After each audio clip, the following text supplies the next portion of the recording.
ನನ್ನ ಪ್ರೀತಿಯ ಆತ್ಮಮಿತ್ರರಿಗೆಲ್ಲರಿಗೂ ನನ್ನ ಆತ್ಮ ಪ್ರಣಾಮಗಳು.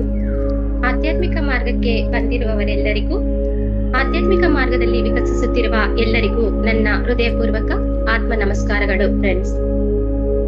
ಫ್ರೆಂಡ್ಸ್, ಈ ದಿನ ಮಧ್ಯಾಹ್ನದ ಸೆಕ್ಷನ್ಗೆ ಎಲ್ಲರಿಗೂ ಸ್ವಾಗತವನ್ನು ಕೋರುತ್ತಾ, ಈ ದಿನ ನನ್ನ ಟಾಪಿಕ್ ಬಂದ್ಬಿಟ್ಟು ಆತ್ಮಶಕ್ತಿ ವಿಕಸನವಾಗ್ಬೇಕಾದ್ರೆ ಏನ್ ಮಾಡ್ಬೇಕು ಅಂತ ಹೇಳಿ.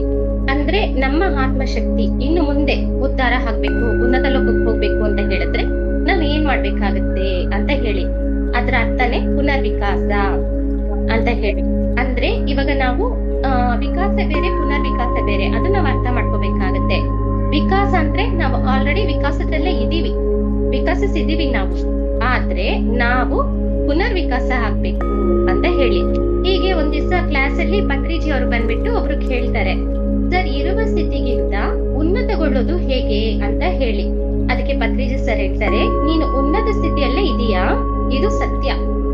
ಯಾಕಂದ್ರೆ ನಾವು ನೋಡಿ, ನಾವು ಗತದಲ್ಲಿ ಹೇಗಿದ್ವೋ ಹಾಗೆ ಇರ್ತಿದ್ವಿ, ಆದ್ರೆ ನಾವು ಈಗ ಹಾಗಿಲ್ಲ ಫ್ರೆಂಡ್ಸ್. ಏನಂದ್ರೆ ಇತರರನ್ನ ಹಿಂಸಿಸ್ತಾ, ಅಂದ್ರೆ ಇದೆಲ್ಲ ನಾವು ಗತದಲ್ಲಿ ನಾವು ಮಾಡಿದೀವಿ. ಇತರರನ್ನ ಹಿಂಸಿಸ್ತಾ, ಚಿಕ್ಕ ಮಕ್ಕಳನ್ನ ಹೊಡಿತಾ, ಹೆಂಡತಿಯನ್ನ ಹೊಡಿತಾ, ಒಬ್ಬರ ಮೇಲೆ ಚಾಡಿ ಹೇಳ್ಕೊಂಡು, ಈ ರೀತಿ ಎಲ್ಲ ಬಂದ್ಬಿಟ್ಟು ಆಲ್ರೆಡಿ ನಾವು ಇದನ್ನ ಗತದಲ್ಲಿ ಮಾಡ್ಬಿಟ್ಟು ಬಂದ್ಬಿಟ್ಟಿದೀವಿ. ಆದ್ರೆ ಈಗ ನಮ್ಮ ಆತ್ಮ ವಿಕಸನಗೊಂಡು ಪುನರ್ವಿಕಾಸಕ್ಕೆ ಬದಲಾಗ್ಬೇಕು. ಈಗ ನಾವು ವಿಕಸನ ಹೊಂದಿದ್ದೇವೆ ಅನ್ನೋದಕ್ಕೆ ಕಾರಣ ಏನಂದ್ರೆ, ನಾವು ಗತದಲ್ಲಿ ಇರೋ ರೀತಿ ನಾವು ಈ ಜನ್ಮದಲ್ಲಿ ಇಲ್ಲ. ಅಂದ್ರೆ ಯಾವುದೇ ಒಂದು ಕೆಟ್ಟ ಒಂದು ಅಭ್ಯಾಸ ಏನೇ ಆಗ್ಲಿ, ಒಂದು ಮಾಂಸಾಹಾರ ಸೇವನೆ ಆಗ್ಲಿ, ಈ ತರನ್ನ ಹಿಂಸೆ ಮಾಡೋದಾಗ್ಲಿ, ಅದೆಲ್ಲ ನಾವು ಮಾಡ್ಬೇಕಂದ್ರೆ ನಮ್ಗೆ ಒಂಥರ ಭಯ ಆಗತ್ತೆ. ಇಲ್ಲ, ನಾವ್ ಇನ್ನೊಬ್ರಿಗೆ ಹಿಂಸೆ ಕೊಡ್ಬಾರ್ದು, ಆ ರೀತಿ ಎಲ್ಲ ನಮಗ್ ಗೊತ್ತಾಗತ್ತೆ. ಅದ್ರಿಂದ ನಾವು ಆಲ್ರೆಡಿ ವಿಕಸಿಸೇ ಇದ್ದೀವಿ. ಇದಾದ್ಮೇಲೆ ನೆಕ್ಸ್ಟ್ ಏನ್ ಮಾಡ್ಬೇಕು, ಪುನರ್ವಿಕಾಸ ಹೇಗಾಗ್ಬೇಕು ಅಂತ ನಾವು ತಿಳ್ಕೊಳ್ಬೇಕಾಗತ್ತೆ. ಆದ್ರೆ ಇಲ್ಲಿ ನಾವು ಇನ್ನೊಂದು ಮುಖ್ಯವಾಗಿ ತಿಳ್ಕೊಳ್ಬೇಕು, ಈ ದಿನ ಬಂದ್ಬಿಟ್ಟು ನಾವು ಧ್ಯಾನಿಗಳಾಗಿದ್ವಿ, ಅದ್ರಲ್ಲೂ ಶಾಕಾಹಾರಿಗಳಾಗಿದ್ದೀವಿ. ಈಗ ಒಂದು ಜೀವಿ ಆಗ್ಲಿ, ಯಾರೇ ಆಗ್ಲಿ ಒಬ್ರು ಬಾಧೆ ಪಡ್ತಿದ್ರೆ ನಮ್ಗೆ ನೋಡಕ್ ಆಗೋದಿಲ್ಲ ಫ್ರೆಂಡ್ಸ್. ನಮ್ಮಲ್ಲಿ ಈ ಬದಲಾವಣೆ ಬಂದು ಒಂದು ಅದ್ಭುತ ಸ್ಥಿತಿ ಅಂತ ನಾವು ತಿಳ್ಕೊಳ್ಬೇಕಾಗತ್ತೆ. ಅಂದ್ರೆ ನಾವು ನಮ್ಮ ಪತ್ರಿಜಿ ಅವ್ರು ಹೇಳಿರೋ ಪ್ರಕಾರ ನಾವು ಉನ್ನತವಾದ ಸ್ಥಿತಿಯಲ್ಲೇ ಇದ್ದೀವಿ, ಇದಕ್ಕೆ ಸಂದೇಹ ಅನ್ನೋದು ಇಲ್ಲ ಅಂತ ಹೇಳ್ಬಿಟ್ಟು. ಮತ್ತೆ ಈ ರೀತಿ ಎಲ್ಲ ನಮ್ಮಲ್ಲಿ ಒಂದು ವಿಕಸನ ಆಗಿರೋ ಶಕ್ತಿ ಇದೆ ಅಂತ ಅನ್ಕೊಂಡ್ರೆ ನಮ್ಮಲ್ಲಿ ಒಂದು ಪ್ರಶ್ನೆ ಕಾಡ್ಬೋದು, ಉನ್ನತ ಸ್ಥಿತಿಯಲ್ಲಿ ಇದ್ರೂನು ನಡುವೆ ಏನಕ್ಕೆ ಈ ವಿಭೇದಗಳು, ಅಂದ್ರೆ ಭೇದ, ನೀನು ನಾನು ಅನ್ನೋದು ವಿಭೇದಗಳಾಗ್ಲಿ, ಮತ್ತೆ ಅನಾರೋಗ್ಯ ಆಗ್ಲಿ, ಮತ್ತೆ ಬಾಧೆಗಳಾಗ್ಲಿ, ಜಗಳಗಳಾಗ್ಲಿ ಬರ್ತಾನೆ ಇರುತ್ತೆ. ಇದಕ್ಕೆ ಕಾರಣ ಏನು? ಅದಕ್ಕೆ ಕಾರಣವೇನಂತ ಹೇಳಿದ್ರೆ, ನಮ್ಮ ವಿಕಾಸನಕ್ಕೆ ಹೊಗೆ ತುಂಬಿ ಮಸಿ ಆಗಿದೆ. ಅಂದ್ರೆ ನಮ್ಮ ವಿಕಾಸಕ್ಕೆ ಬಂದ್ಬಿಟ್ಟು ಹೊಗೆ ತುಂಬಿಕೊಂಡು ಮಸಿ ಮಾಡ್ಕೊಂಡ್ಬಿಟ್ಟಿದೀವಿ. ಅದಕ್ಕೆ ಕೃಷ್ಣ ಹೇಳ್ತಾರೆ ಭಗವದ್ಗೀತೆಯಲ್ಲಿ, ಕೃಷ್ಣ ಅಗ್ನಿಯನ್ನ ಹೊಗೆ ಆವರಿಸಿದೆ ಅಂತ ಹೇಳ್ತಾರೆ. ಹಾಗೆ ನಮ್ಗೆ ಸ್ವಲ್ಪ ಮಬ್ಬು ಕವಿದಿದೆ, ಅದನ್ನ ನಾವು ತೆಗಿಬೇಕಷ್ಟೇ. ನಾವು ಖಚಿತವಾಗಿ ಉನ್ನತವಾದ ಆತ್ಮಗಳೇ ಅಂತ ನಾವು ತಿಳ್ಕೊಳ್ಬೇಕಾಗತ್ತೆ. ಇದಕ್ಕೆ ನಾವು ಯಾವುದೇ ಒಂದು ಸಂಶಯವನ್ನ ಪಡೋ ಅಗತ್ಯ ಇರೋದಿಲ್ಲ ಫ್ರೆಂಡ್ಸ್. ಆತ್ಮ ವಿಕಸನ ಆಗ್ಬೇಕಂದ್ರೆ ಏನು ಮಾಡೋ ಒಂದು ಅಗತ್ಯವಿಲ್ಲ. ಅಂದ್ರೆ ಆ ಹೊಗೆಯನ್ನ ನಾವು ಹೇಗೆ ತೆಗಿಬೇಕು ಅದನ್ನ ನಾವು ನೋಡ್ಕೊಳ್ಬೇಕಾಗತ್ತೆ. ವಿಕಸನ ಆಗಿರೋ ಆತ್ಮ ಪುನರ್ವಿಕಾಸನ ಮಾಡ್ಕೊಳ್ಬೇಕಾಗತ್ತೆ. ಅದು ಯಾವ ರೀತಿ ಮಾಡ್ಕೋಬೇಕಾಗತ್ತೆ ಅದನ್ನ ನಾವು ನೋಡೋಣ. ಅಂದ್ರೆ ನಮ್ಮ ಸುತ್ತಲೂ ಸಮಾಜ ಅಥವಾ ಇತರ ಪ್ರಭಾವದಿಂದ ಆ ಕಪ್ಪು ಹೊಗೆ ಅನ್ನೋದು ನಮ್ಗೆ ಆವರಿಸಿರುತ್ತೆ. ಅಂದ್ರೆ ಅಕ್ಕಪಕ್ಕ ಜನ ಇರ್ಬೋದು, ನಮ್ಮ ಮನೆಯಲ್ಲೇ ಇರ್ಬೋದು, ಮತ್ತೆ ಸಮಾಜದಲ್ಲಿ ಇರ್ಬೋದು, ಅವರ ಒಂದು ಮಾತುಗಳಾಗ್ಲಿ, ಅವರ ಒಂದು ಪರಿಕಲ್ಪನೆಗಳೇನಿದೆಯೋ ಅಥವಾ ಅವರ ಮಾತುಗಳಿಂದ ಬರೋ ವಿಷಯಗಳಾಗ್ಲಿ, ಅದು ಬಂದ್ಬಿಟ್ಟು ನಮ್ಗೆ ನಮ್ಮ ಒಂದು ಆತ್ಮಕ್ಕೆ ಆವರಿಸಿದೆ. ಆ ಆವರಿಸಿರೋದ್ರಿಂದ ನಮ್ಗೆ ಬಂದ್ಬಿಟ್ಟು ಮಬ್ಬು ಕವಿದಿದೆ ಅಂತ ನಾವು ತಿಳ್ಕೊಳ್ಬೇಕಾಗತ್ತೆ. ಅಂದ್ರೆ ಅದನ್ನ ನಾವು ಶುದ್ಧಿಗೊಳಿಸ್ಕೊಳ್ಬೇಕಾಗತ್ತೆ. ಇಲ್ಲಿ ನಾವು ಒಂದು ಅರ್ಥ ಮಾಡ್ಕೋಬೇಕು, ನಮ್ಗೆಲ್ಲ ತಿಳಿದಿರೋ ಹಾಗ್ಬಿಟ್ಟು ಪತ್ರಿಜಿ ಸರ್ ಏನ್ ಹೇಳ್ತಾರೆ, ನಾವ್ರೆಲ್ಲ ಫಸ್ಟ್ ನಾವು ದೇವತೆಗಳು, ನಾವು ದೇವರುಗಳಂತ ನಾವು ತಿಳ್ಕೊಳ್ಬೇಕು ಅಂತ. ಅಂದ್ರೆ ದೇವರ ರೀತಿ ಬದುಕ್ಬೇಕು ಅಂತ ನಾವು ತಿಳ್ಕೊಳ್ಬೇಕು. ಅಂದ್ರೆ ಅವ್ರು ಹೇಳಿರೋ ಪ್ರಕಾರ ನಾವು ವಿಕಸಿಸಿಯೇ ಇದ್ದೀವಿ, ಆದ್ರೆ ಮಬ್ಬು ಕವಿದಿದೆ, ಅದನ್ನ ನಾವು ಮರ್ತಿದೀವಿ ಅಂತ. ಇದನ್ನೇ ಪುನರ್ವಿಕಾಸ ಆಗ್ಬೇಕು ಅಂತ ಹೇಳೋದು. ಇದರ ಹೆಸರೇ ಉದ್ಧರೇದಾತ್ಮ ಆತ್ಮಾನ, ಆತ್ಮವನ್ನ ಉದ್ಧರಿಸಿಕೊಳ್ಳೋದು ಅಂತ ಹೇಳಿ ನಾವು ಅರ್ಥ ಮಾಡ್ಕೋಬೇಕಾಗುತ್ತೆ. ಫ್ರೆಂಡ್ಸ್, ಇಲ್ಲಿ ನಾವು ನೋಡಿ, ಒಂದು ಪರಮಾತ್ಮನಿಂದ ಅಂಶಾತ್ಮವಾಗಿ ಬಂದಿದೀವಿ ಅಂತ ಹೇಳಿದ್ರೆ, ಪರಮಾತ್ಮನಲ್ಲಿ ಇರುವ ಲಕ್ಷಣವೆಲ್ಲ ನಮ್ಮಲ್ಲಿ ಇದ್ದೇ ಇರುತ್ತೆ. ಆದ್ರೆ ಏಕೆ ಮಾಂಸಾಹಾರಿ ಆಗಿದ್ದೀವಿ, ಮತ್ತೆ ಆ ಮಾಂಸಾಹಾರ ಸೇವನೆ ಯಾಕೆ ಮಾಡ್ತಿದೀವಿ, ಮತ್ತೆ ರಾಕ್ಷಸ ಪ್ರವೃತ್ತಿಯಲ್ಲಿಯೂ ಸಹ ಇದೀವಿ ಅಂದ್ರೆ ಇದೇ ನಮ್ಗೆ ಮಬ್ಬು ಕವಿದಿರೋದು. ಇದನ್ನ ನಾವು ಸರಿ ಮಾಡ್ಕೊಳ್ಬೇಕಾದ್ರೆ ಮೊದಲು ನಾವು ತಯಾರಾಗ್ಬೇಕು, ನಂತರ ನಮ್ಮ ಪಕ್ಕದವನ್ನ ನಾವು ತಯಾರು ಮಾಡ್ಬೇಕು. ಅದು ಬಿಟ್ಬಿಟ್ಟು ಇಲ್ಲ ನಾವು ಇನ್ನೊಬ್ಬರನ್ನ ತಯಾರು ಮಾಡ್ಬಿಟ್ಟು ಇನ್ನೊಬ್ಬರನ್ನ ರೆಡಿ ಮಾಡ್ತೀವಿ ಅಂದ್ರೆ ಹಾಗಲ್ಲ. ಫಸ್ಟ್ ನಮಗೆ ಮಬ್ಬು ಕವಿದಿರೋದು, ಅದ್ರಿಂದ ನಾವು ನಮ್ಮನ್ನ ಸರಿ ಮಾಡ್ಕೊಂಡು ನಂತರ ಇನ್ನೊಬ್ಬರನ್ನ ನಾವು ಸರಿ ಮಾಡೋದಕ್ಕೆ ಹೋಗ್ಬೇಕಾಗತ್ತೆ. ಇಲ್ಲಿ ನಾವು ಇನ್ನೊಂದು ವಿಷಯ ತಿಳ್ಕೊಳ್ಬೇಕಾಗತ್ತೆ ಫ್ರೆಂಡ್ಸ್.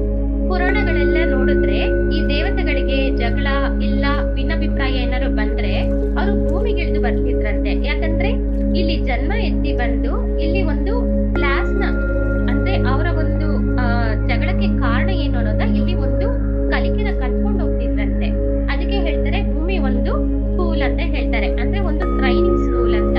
ಇಲ್ಲಿ ಬಂದು ಟ್ರೈನಿಂಗ್ ತಗೊಂಡು ಆತ್ಮ ಹೋಗ್ತಿರತ್ತಂತೆ. ಅದರಿಂದ ಭೂಮಿ ಅನ್ನೋದು ಒಂದು ಪಾಠ ಕಲಿಲಿಕ್ಕೆ ನಾವು ಬರ್ತಾ ಇರೋದು ಅಂತ ನಾವು ತಿಳ್ಕೊಳ್ಬೇಕಾಗತ್ತೆ. ಇದು ಇಷ್ಟು ವಿಷಯ.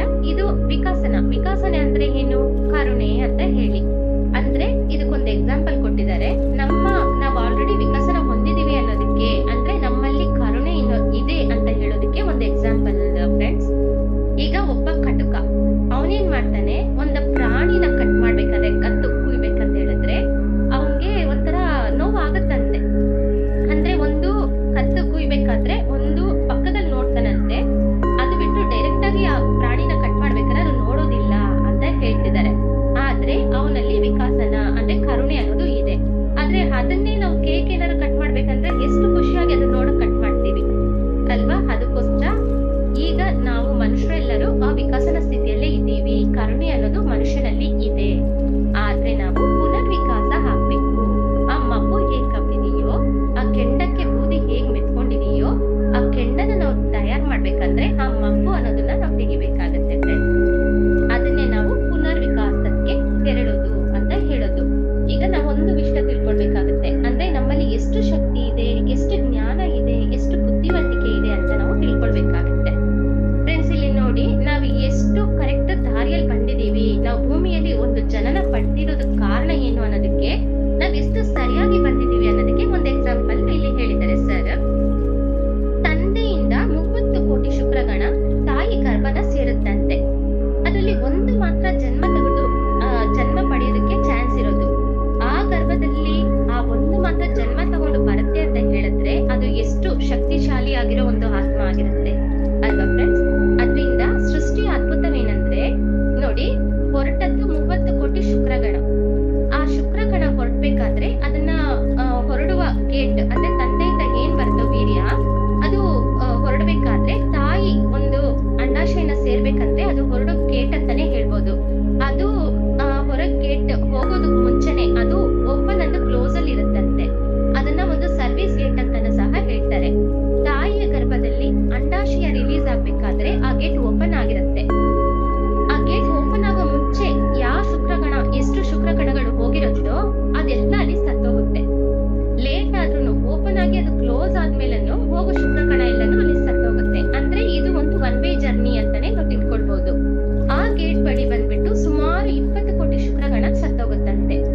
ಅಂತಹ ಚಾಲೆಂಜಿಂಗ್ ಆದ ಪರಿಸ್ಥಿತಿ ನಾವೊಂದು ಜನ್ಮ ತಗೊಳ್ಬೇಕಂದ್ರೆ ಇರೋ ಒಂದು ಸ್ಥಿತಿ ಅಂತ ನಾವು ಅರ್ಥ ಮಾಡ್ಕೋಬೇಕಾಗತ್ತೆ. ಮತ್ತೆ ಆ ಗೇಟ್ ಅನ್ನ ದಾಟಿ ಒಂದು ಬೇಗ ಹೋದ್ರೂ ಎಷ್ಟೋ ಶುಕ್ರಗಣ ಸತ್ತೋಗುತ್ತೆ, ಲೇಟ್ ಆಗಿ ಬಂದ್ರು ಸತ್ತೋಗುತ್ತೆ. ಅದನ್ನ ಮೀರಿ ದಾಟಿ ನಾವು ಒಳಗಡೆ ಹೋಗಿರ್ತೀವಿ ಅನ್ಕೊಳ್ಳಿ. ಅಲ್ಲಿ ಒಳಗಡೆ ಹೋಗಿದ ತಕ್ಷಣ ಅಲ್ಲಿ 2 ಕನ್ಫ್ಯೂಷನ್ ಸ್ಟೇಟ್ ಇರುತ್ತೆ. ಎಡಕ್ ಹೋಗ್ಬೇಕಾ ಬಲಕ್ ಹೋಗ್ಬೇಕಾ ಅಂತ ಹೇಳಿ. ಅದು ಬಲ ಎಡ ಈ 2 ಗೊತ್ತಾಗದೆ ಎಷ್ಟೋ ಒಂದು ಈ ಶುಕ್ರಕಣಗಳು ಸತ್ತೋಗುತ್ತೆ.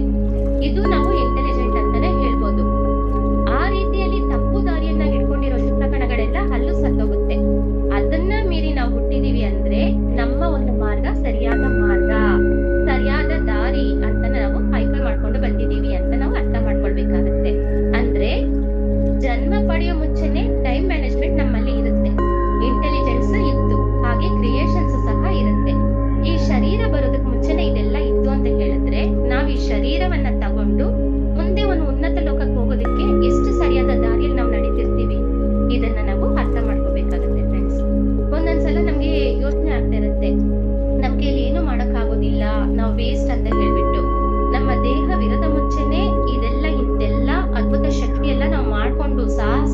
ಒಂದು ಜನ್ಮ ತಗೊಂಡಿದೀವಂದ್ರೆ ನಾವೇನಕ್ಕೆ ವೇಸ್ಟ್ ಆಗ್ತೀವಿ?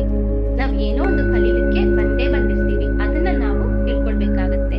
ಅದನ್ನ ನಾವು ತಿಳ್ಕೊಳ್ಬೇಕಂದ್ರೆ ನಾವು ಆಲ್ರೆಡಿ ಧ್ಯಾನ ಮಾರ್ಗಕ್ಕೆ ಬಂದಿದೀವಿ ಅಂದ್ರೆ ವಿಕಸನ ಹೊಂದಿರೋರೆ.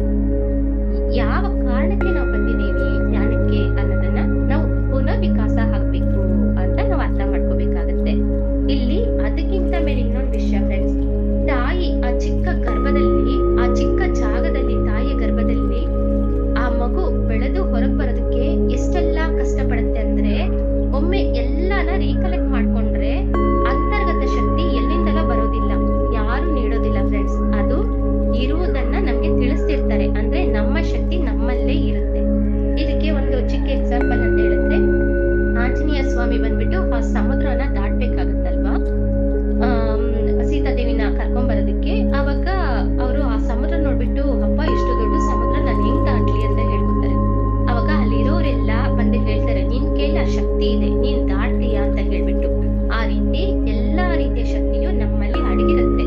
ಆದ್ರೆ ಅದಕ್ಕೆ ನಮ್ಗೆ ಕಾಣೋದಿಲ್ಲ. ಅದಕ್ಕೆ ಕಾರಣ ಏನಂದ್ರೆ ಮಬ್ಬು ಕವಿದಿದೆ. ಆ ಮಬ್ಬುನ ನಾವು ತೆಗಿಬೇಕಾಗತ್ತೆ. ಅದು ತೆಗೆಯೋದ್ರಿಂದ ನಮ್ಮ ಆತ್ಮ ಪುನರ್ವಿಕಾಸಕ್ಕೆ ದಾರಿಯಾಗಿ ಬರುತ್ತೆ ಫ್ರೆಂಡ್ಸ್.